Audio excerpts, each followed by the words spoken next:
Guys, bali nandito kami sa Starbucks. So, magpalamig muna kami dito at ko magpa-coffee. So yun, mamili na kami ng aming orderin mga kabayan. So daming pagkain pala sa Starbucks, no? Mga kakaiba, yung mga matatamis. Saka may cake din, may donut. Mayroon din dito yung hindi matamis. Bagay sa mocha coffee. Daming choices din dito mga kabayan. Ito malaking pwesto ito, Starbucks na to.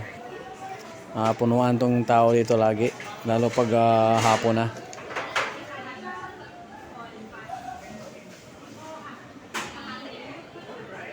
May to, second floor.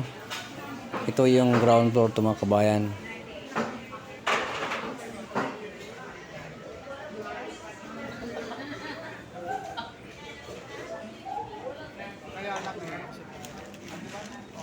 So yun ang order namin, inintay pa yung isang coffee, isang mocha.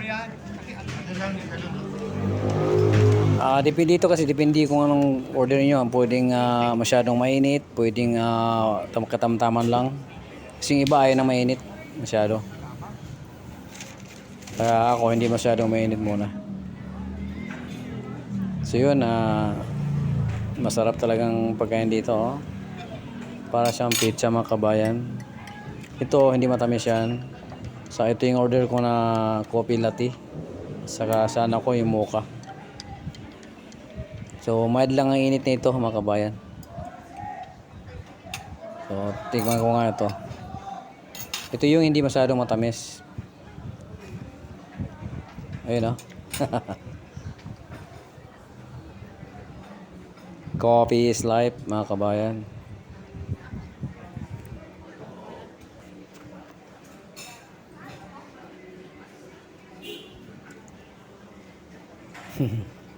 Siya nasarapan ako kaya sobrang parang sarap, kaya sarap higupin. So pauwi na kami mga kababayan, nasa sakyan na kami.